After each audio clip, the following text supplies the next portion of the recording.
Hey guys, welcome back to the channel. I cannot tell you how nice it was to get out and film another episode of 15 photos, one location the other day. We've made it quite some way up the northeast coastline now in this series, and we're on to location number 12, which is Holy Island. And for those of you that are not familiar with this area of Northumberland, it is the home to Lindisfarne Castle, which is either the main subject or hanging around in the background of about 10 of the images out of the 15 today, but I'm not mad about that whatsoever. So let's break down a couple more images that I took on this day of photo taking, and a little bit later in this video I'm going to talk a little bit about why I think sometimes your photography just needs a little bit of time. So if you are familiar with Holy Island and Northumberland, you probably will have seen this fisherman's shack before. It is really photographed for good reason, because you can see you can see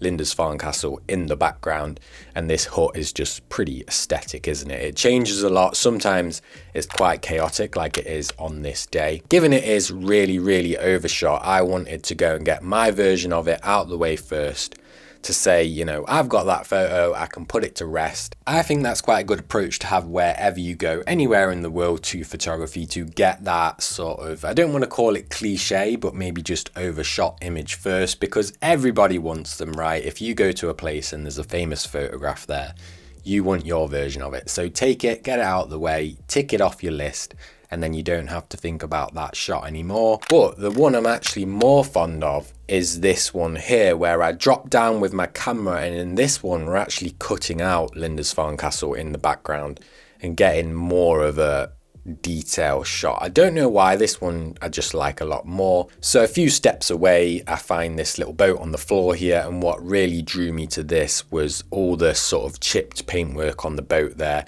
I tried a couple of different angles on this and settled for this shot here. I don't know whether it does the boat the best justice, but it felt the most sort of balanced in my head, and it meant I could get the boats in the background on the water there somewhat evenly spaced and not crossing each other over and stuff. So quite happy with that one.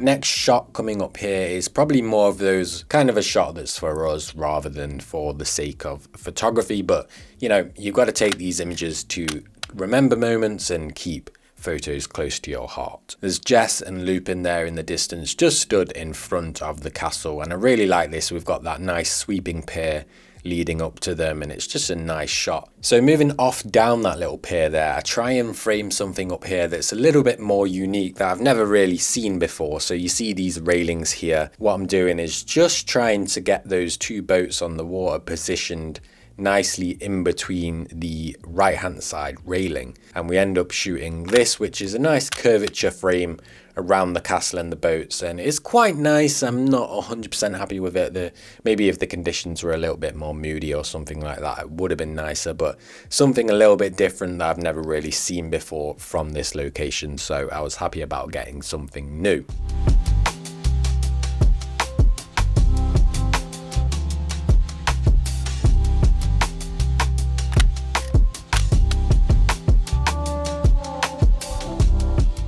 So a few months back I made an episode of this very series here on my channel, and in that one I was talking about how I was a little bit frustrated with the locations that I've got at my disposal and the photos that I was taking as well, and just feeling all round in a little bit of a photography slump. Given that that was my mind state on that particular day of taking photos, and while I was filming that episode I wasn't particularly very happy with the 15 photos that I shot on that day either.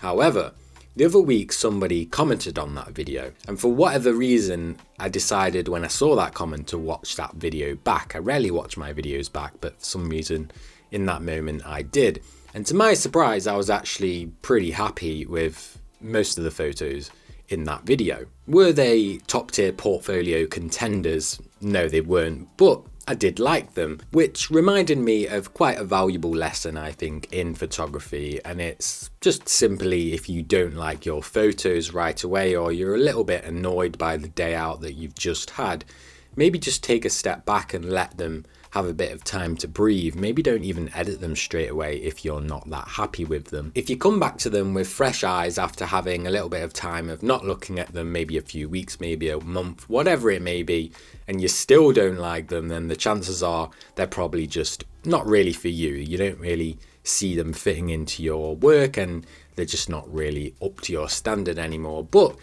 most of the times I find I'm actually quite fond of them after I've had a little bit of a time away from them, especially when you've been doing photography for decades, because the amount of photos you take that you're really happy with will just simply be lower than when you were a beginner. That's a fact. It will, because when you were a beginner, you're excited by everything, and every single photo you took was almost a level up every time, because the improvement rate when you're a beginner is so much greater. So sometimes as photographers, I think we expect too much of ourselves, especially again if you're in the position where you have been doing photography for so many years, because you have been doing an art form for so long. You have a high expectation from your own work.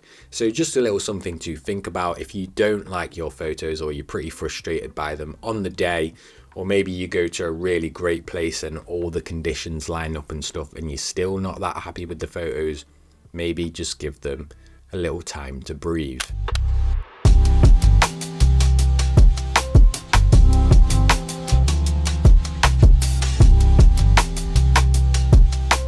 Now this next image here I was really happy with. So we walked up behind this sort of ruined wall here, and there's some bricks that have come out of the wall. I don't know whether this is on purpose. I think it might be, because it perfectly frames the castle through the little peephole there. But I took this image here that I absolutely love. This is framing to a T. Not much else to say about it other than the fact that you get all that negative space around the edge. You know that you're looking through, and it's just a proper postcard shot, isn't it? I'm happy with this one. Love this image. So we took a closer walk up to the castle by this point, looping, got a good stretch of the legs, and we checked out a little closer angle of the castle here with the fence leading up to it. Now see this guy on the floor here sitting down taking a photo. I actually had a good laugh with him after he was done taking photos, talking about how many people were going up and down that path and how you'd have to do a hell of a lot of clone stamping if you wanted to get a clean shot.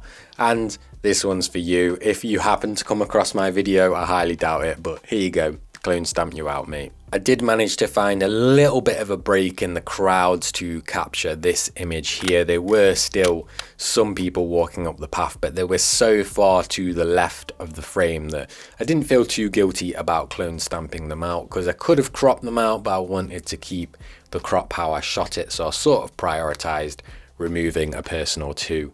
But you know, I'm fully transparent on my channel. I do clone stamp and spot heal the odd person or crisp packet on the floor. Okay, this image here I'm kind of chucking in just purely for the conditions, because that stormy sky above there and the light hitting the foreground just was, you know what, this is my perfect kind of conditions right here, where your foreground's nice and glowing and the sky's quite stormy.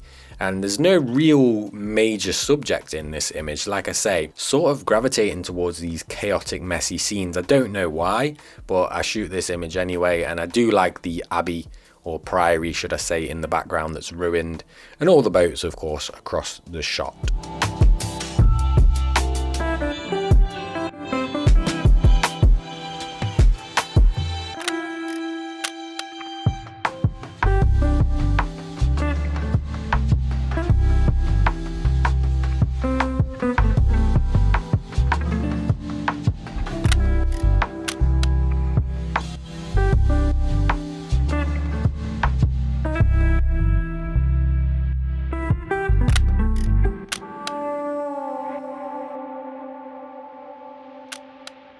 Alright, that's going to wrap up this episode of 15 Photos, One Location. If you enjoyed, please drop a number down in the comments for the photo that you like the most. I'll link the 15 Photos, One Location playlist right here so you can check out the earlier episodes if you want. And as always, thank you so much for watching. I'll see you in the next one.